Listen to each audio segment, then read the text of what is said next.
Escrito en 1970, Introducción a la literatura fantástica resulta un punto de partida imprescindible para abordar las problemáticas del género. Cuando se dispuso a desarrollar el tema, Tzvetan Todorov tuvo en cuenta los intentos de definición genérica que se habían producido hasta ese momento y que se presentaban como marcos de reflexión sobre las singularidades de esa modalidad de narración literaria. Veremos a continuación cómo Todorov retoma, modifica y amplía algunos señalamientos nodales de sus precursores en su propia obra. El primero de los antecedentes al trabajo de Todorov es el de Pierre-Georges Castex, un crítico literario muy reconocido en la Francia de la segunda posguerra y que en 1951, es decir, unos 20 años antes de que Todorov escribiera su obra, y recogiendo trabajos anteriores sobre el tema, escribió una obra que analizaba la incidencia del cuento fantástico en la literatura francesa del siglo XIX. Entre otras cuestiones, Castex afirma lo que aquí podemos leer. No debe confundirse lo fantástico con las convencionales historias de invención del orden de las narraciones mitológicas o de los cuentos de hadas, que implican un traslado de nuestra mente a otro mundo. Lo fantástico, por el contrario, se caracteriza por una intrusión repentina del misterio en el marco de la vida real. En general se relaciona con estados morbosos de la conciencia, la cual en fenómenos como el de la pesadilla o el delirio proyecta ante sí las imágenes de sus angustias y de sus terrores. Había una vez, escribía Perrault. Sin embargo, Hoffmann no nos traslada de golpe a un pasado indeterminado, sino que describe las alucinaciones cruelmente presentes de una conciencia desorientada, cuya insólita naturaleza se destaca de un modo sorprendente sobre el fondo de la realidad familiar. Como podemos notar, lo primero que establece Castex es una diferenciación neta entre el relato fantástico y las narraciones del mito o de los cuentos populares o folclóricos o de hadas, como los de Perrault, por ejemplo, de la segunda mitad del siglo XVII, que trasladan la acción a un pasado remoto e indeterminado, ese había una vez. El crítico deja en claro que todo lo que acontece en la trama del fantástico se sitúa en la dimensión de esa vida real que podemos reconocer como parte de nuestra experiencia. En segundo lugar, señala la incidencia de los estados alterados de conciencia tanto en lo que hace a la materialidad de los sueños como a lo que solemos asociar con lo siniestro u ominoso, analizado por Freud precisamente a partir del cuento El hombre de arena de Hoffmann. Recordemos que cuando Freud define lo siniestro en su famoso ensayo de 1919, señala que lo que resulta perturbador para el sujeto, y cito, sería aquella suerte de espantoso que afecta las cosas conocidas y familiares desde tiempo atrás. En este sentido, lo ominoso freudiano resulta de la experiencia vital de cada persona y de aquellos aspectos traumáticos que se hayan reprimido, puesto que el inconsciente freudiano reviste carácter individual, si bien comparte elementos comunes a la cultura que le es coyuntural. Otro de los antecedentes de Todorov es Roger Caillois, que dice lo siguiente: lo fantástico pone de manifiesto un escándalo, una vulneración, una irrupción insólita, casi insoportable en el mundo de la realidad. Y agrega, lo fantástico es, pues, ruptura del orden reconocido, irrupción de lo inadmisible en el seno de la inalterable legalidad cotidiana, y no sustitución total del universo real por un universo exclusivamente prodigioso. Lo que aparece aquí es la idea de un acontecimiento que representa un desvío irreductible en relación con cierto paradigma de realidad.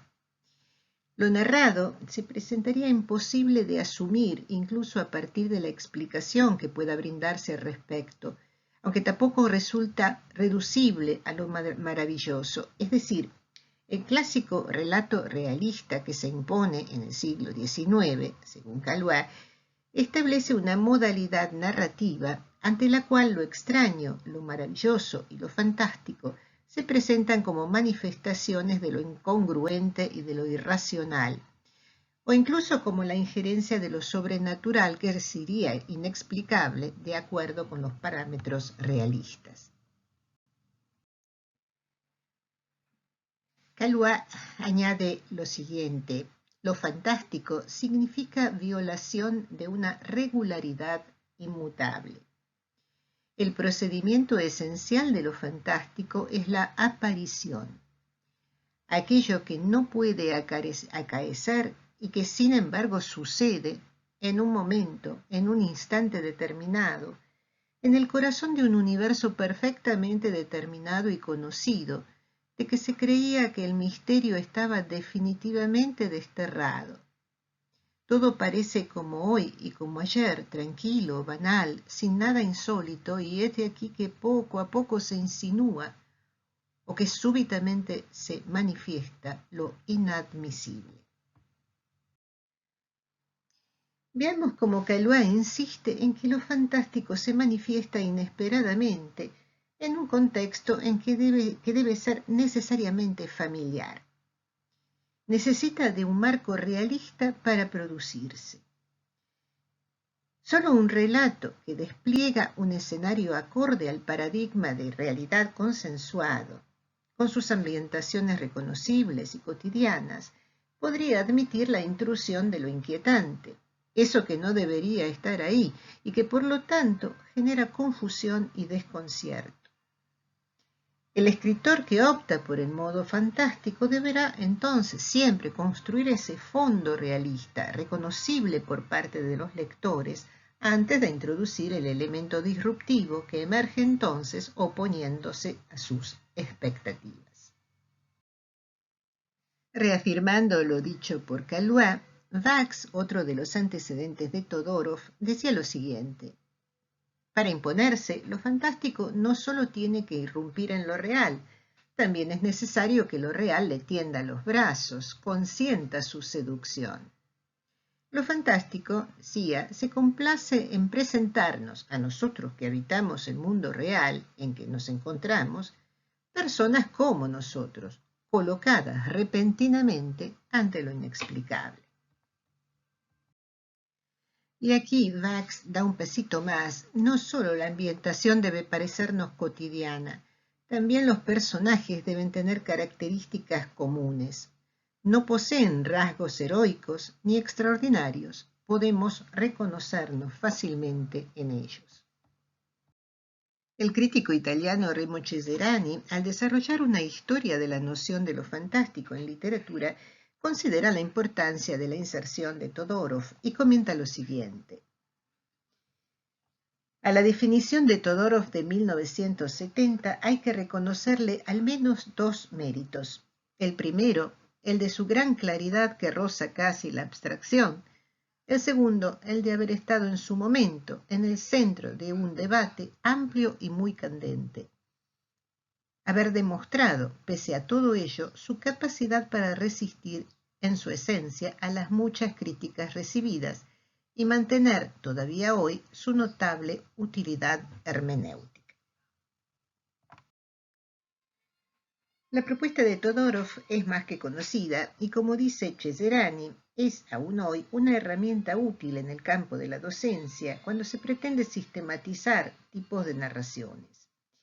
Al tratar de definir lo fantástico en el interior del cuadro de una teoría de los géneros, Todorov distingue dos géneros vecinos, lo extraño y lo maravilloso, y sitúa lo fantástico precisamente en el intervalo que separa a esos dos. Los ejemplos de Todorov refieren principalmente a narraciones del siglo XIX, y es por eso que su teoría ha sufrido un proceso de revisión y actualización para hacer lugar a creaciones de los siglos XX y XXI que no se ajustan precisamente a esos parámetros.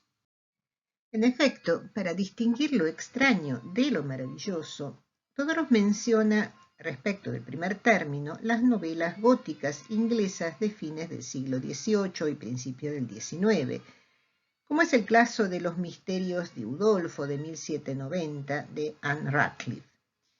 Según Todorov, lo extraño refiere a acontecimientos que no son del orden de lo sobrenatural, pero lo parecen, y que finalmente se resuelven explicando cómo se ha producido ese misterio aparente.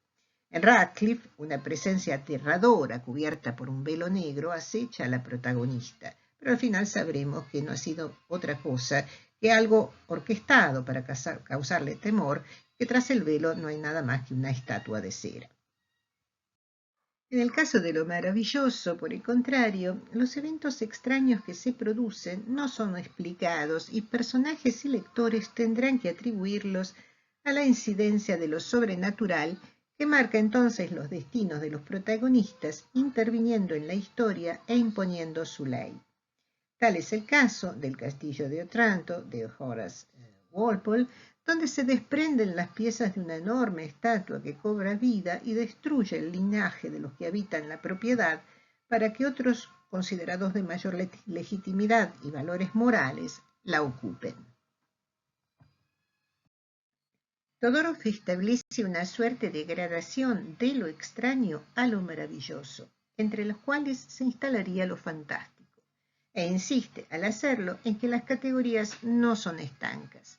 Lo fantástico puro se colocaría en una línea media ideal y se separaría luego en dos modalidades impuras, lo fantástico extraño, lo fantástico maravilloso. Es decir, lo fantástico ocupa un instante en el que deberá decidirse si lo que acontece puede explicarse o no de acuerdo con lo que Galois llamaba nuestro paradigma de realidad. Y si no lo fuera, entonces entraría dentro de la categoría de lo maravilloso. Un apretado resumen. En un contexto cotidiano del cual reconocemos los paradigmas de realidad, hay una irrupción de un acontecimiento, lo unheimlich en términos de Freud. Ahí es donde lo fantástico hace su aparición. ¿Se explica este fenómeno en términos racionales? Si se puede explicar, entonces entramos en territorio de lo extraño. Si no se lo explica, queda en el terreno de lo maravilloso. La definición ya clásica de Todorov es la siguiente. En un mundo que es seguramente el nuestro, el que conocemos, un mundo sin demonios, ni sílfides, ni vampiros, se da un acontecimiento que no puede explicarse con las leyes de ese mundo que nos es familiar. Quien percibe tal acontecimiento debe optar por una de las dos soluciones posibles. O bien se trata de una ilusión de los sentidos, de un producto de la imaginación, y en tal caso las leyes del mundo subsisten tal como son, o bien el acontecimiento ha sucedido realmente y es parte integrante de la realidad, y entonces esa realidad está regida por leyes que no son conocidas. Lo fantástico, dice Todorov, ocupa el lapso de tiempo de esa vacilación. Apenas se ha optado por una u otra solución, se abandona la dimensión de lo fantástico para entrar en otra de un género semejante, la de lo extraño o la de lo maravilloso. Lo fantástico es la vacilación que experimenta un ser que sólo conoce las leyes naturales ante un acontecimiento aparentemente sobrenatural. Lo fantástico sólo dura el tiempo de tal vacilación. Italo Calvino, uno de los escritores que más ha trabajado en sus ensayos y en su literatura, con la literatura fantástica, sugiere que el lector, transportado por el placer de la lectura, tiene que estar dispuesto a aceptar una lógica que difiera de la propia y esos mundos con convenciones diferentes, cuyas reglas, puntos de partida y soluciones nos reservan sorpresas. El romanticismo del siglo XIX tuvo a relacionar lo fantástico con la literatura popular, con los aspectos oscuros de la conciencia, pero el siglo XX tuvo en el género un desarrollo más intelectual, más lúdico y más irónico. En el caso de Calvino, en su trilogía Nuestros antepasados, el uso del fantástico adquiere distintas dimensiones. Es la pérdida de la identidad en el vizconde de Mediado, el uso paródico y mítico en el caballero inexistente, la distorsión poética de los espacios en las ciudades invisibles o la sátira social en el varón rampante. Así, el género presenta variantes a las propuestas decimonónicas y desafía las categorizaciones rígidas que apelan a lo sobrenatural como forma de exclusión o a la necesidad de apelar a una supuesta normalidad y racionalidad narrativa. El género fantástico contemporáneo apuesta al poder de la literatura de crear mundos alternativos que participan del nuestro y dialogan con él. De modo que esta vecindad nos permite descubrir nuevas conexiones entre objetos y criaturas y considerar situaciones que la lógica que sostiene los paradigmas de realidad rechazaría. Es en este sentido que Calvino, en línea con Todorov, consideraba que lo fantástico es una perplejidad ante un hecho increíble, una vacilación entre la explicación racional y realista y la aceptación de lo sobrenatural.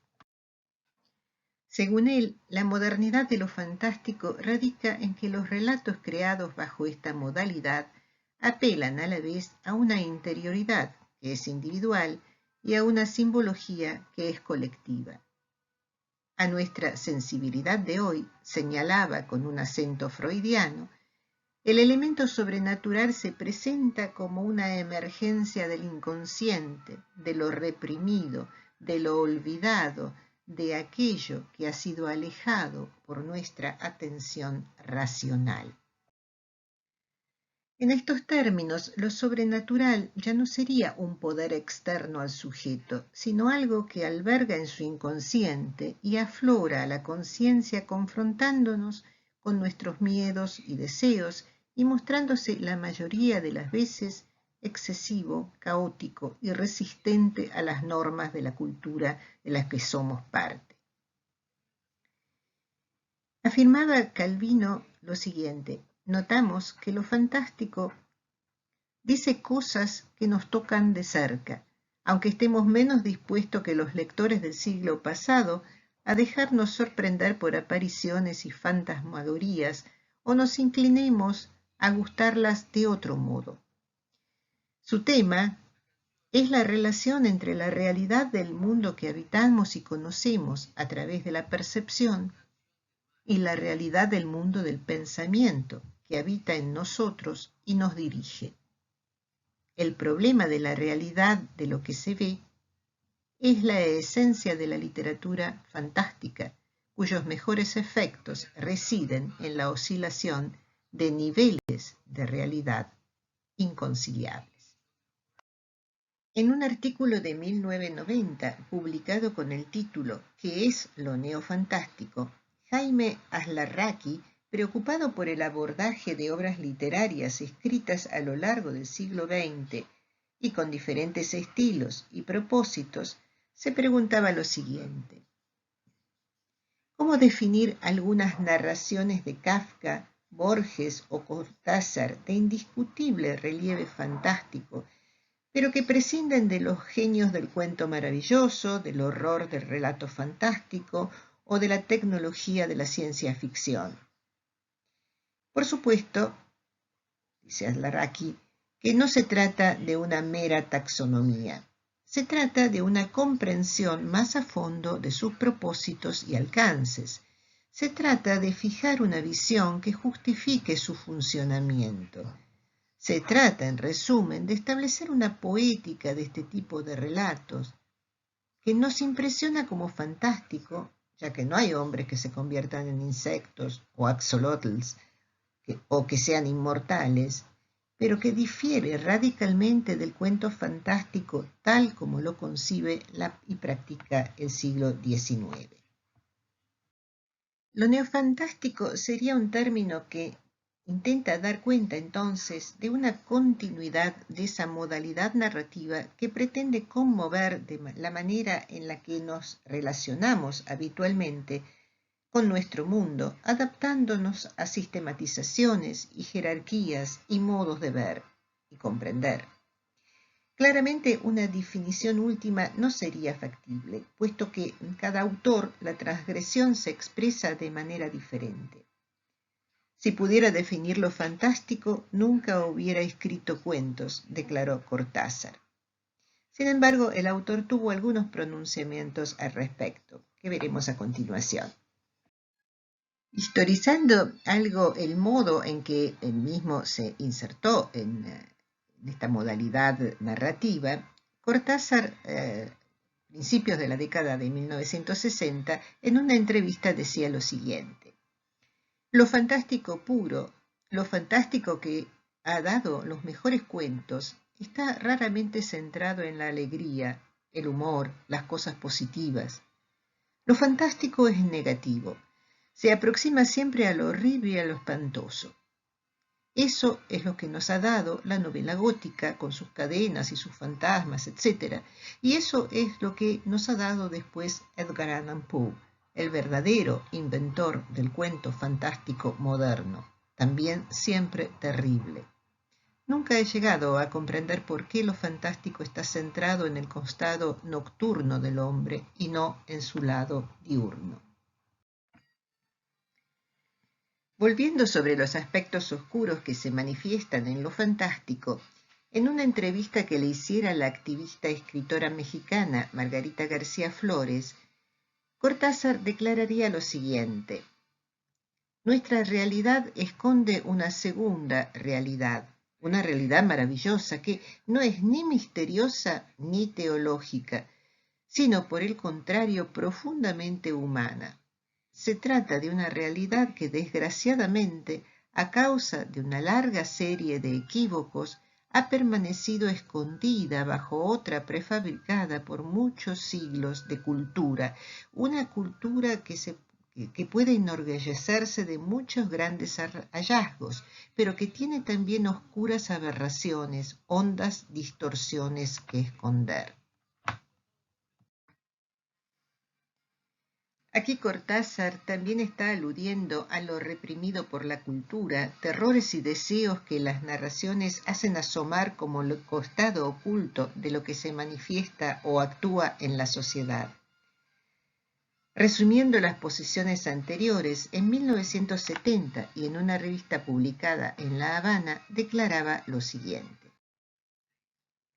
casi todos los cuentos que he escrito pertenecen al género llamado fantástico por falta de mejor nombre, y se oponen a ese falso realismo que consiste en creer que todas las cosas pueden describirse y explicarse como lo daba por sentado el optimismo filosófico y científico del siglo XVIII, es decir, dentro de un mundo regido más o menos armoniosamente por un sistema de leyes, de principios, de relaciones de causa y efecto, de psicologías definidas, de geografía bien cartografiada.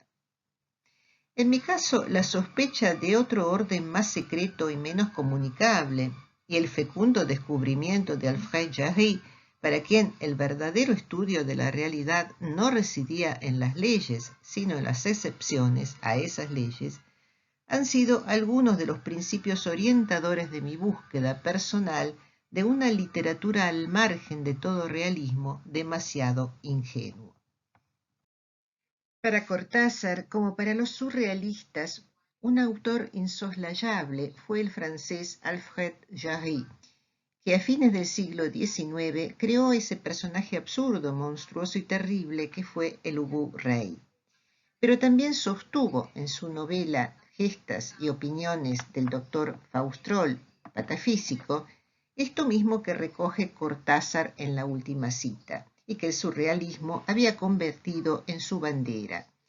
Es decir, la postulación de una ciencia como la patafísica, que es la de las excepciones, no la de las recurrencias, y que postula una actividad centrada en la búsqueda de las soluciones imaginarias, posiciones ambas que atentan contra la reducción del universo sensible a taxonomías estrictas y permanentes.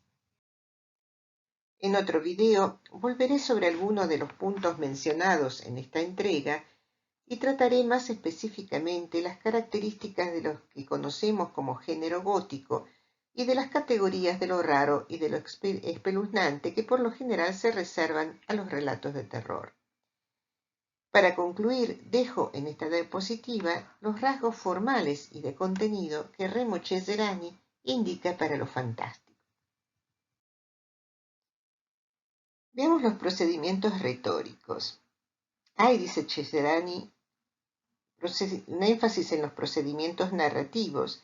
Estos se hacen ostensibles. Hay un gusto por poner de relieve los mecanismos de la ficción. Aparece el motivo del narrar, de la información que se escatima, del diferimiento en revelar qué ha ocurrido realmente, etc. Son narraciones generalmente en primera persona, y esto por supuesto no le permite al lector acceder a otros puntos de vista. Hay una implicación especial del lector para sugestionarlo y también para desarrollar su espíritu crítico. Cesarani dice, el cuento fantástico pretende implicar al lector, llevarlo a un mundo que le sea familiar, aceptable, pacífico, para luego hacer saltar el mecanismo de la sorpresa, de la desorientación y del miedo. Se efectúan pasos de umbral y de frontera que registran precisamente el pasaje hacia los límites, más allá de los límites de aquello que conocemos y de cómo lo conocemos. Cesarani apunta, el umbral es entre una dimensión y otra, entre lo idéntico y lo otro, es también a fin de cuentas el umbral entre lo que está codificado y lo que no lo está, lo que todavía no está o lo que ya no está codificado. Luego tenemos los objetos mediadores que atestiguan precisamente el pasaje a zonas de umbral, ¿no? A zonas más allá del umbral. Finalmente, la elipsis, es decir, vacíos narrativos que estimulan, por supuesto, la curiosidad del lector. La figuración, es decir, la centralidad en los efectos visuales y gestuales, que además nos van indicando precisamente la respuesta de los protagonistas ante la experiencia perturbadora. Y luego la funcionalidad del detalle, que se carga de significado, y de significado narrativo profundo, ¿no? Es decir, el detalle es aquello que nos va a focalizar los elementos narrativos perturbadores.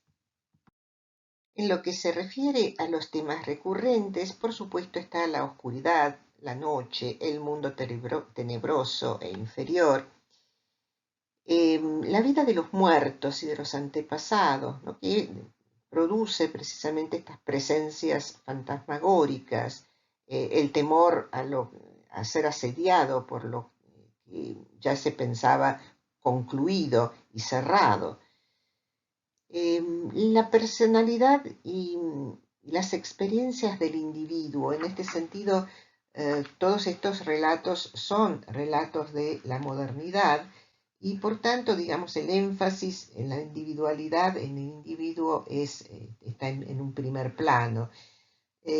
Cesarani apunta lo siguiente, dice, aquí está el origen para una buena parte de la literatura del siglo XIX, especialmente para la literatura de modo fantástico, tanto de las representaciones del yo, que lleva su propio programa de autoafirmación hasta las últimas consecuencias y se transforma en el yo monomaníaco, obsesivo, loco, como las representaciones del yo dividido, desdoblado, en un socia de sí mismo, dividido en dos naturalezas y en dos caracteres enfrentados, como los ejemplos serían, el ejemplo más conocido es Jekyll y Hyde.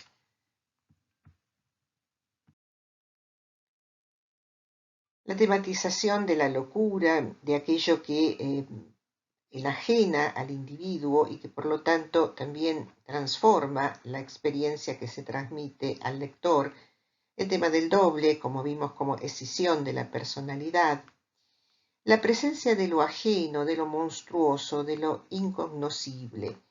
Y en este sentido, Cesarani recuerda que este otro que aparece en las narraciones de lo fantástico suele transformarse y convertirse, por ejemplo, en el diablo que viene a sellar un pacto, en el fantasma que viene a turbar los sueños tranquilos y la felicidad doméstica, o en el ser monstruoso que pone en crisis el equilibrio de la razón, o en el licántropo que arrastra al remoto mundo de la bestialidad y de las transformaciones de los cuerpos y de la naturaleza, del vampiro que se apodera de la energía vital, o en casos extremos y más inquietantes, la presencia de lo informe, lo inaprehensible, lo incognoscible, que tiene las formas vagas del íncubo, una forma no obstante sustancial, corpórea, dotada de animalidad más inquietante, hirsuta,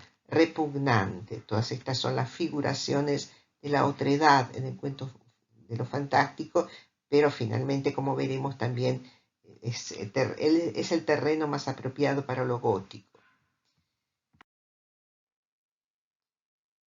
Finalmente, pensando en las narraciones del siglo XIX, lo erótico como manifestación de la frustración del amor romántico. Cesarani apunta precisamente a esta cuestión del amor romántico que se presentan excesos, ¿no? Esos excesos de la proyección individual del deseo de amor por un objeto que no es digno del mismo o que ni siquiera se da cuenta de ello. Sublimaciones que llegan a encarnar el objeto amoroso en una imagen pictórica o incluso en un fantasma. Y finalmente la cuestión de la nada como límite del sentido, es decir, aquellos relatos que manifiestan esta posibilidad de captar agujeros vacíos en la realidad, tras lo cual no podemos reconstituir sentido.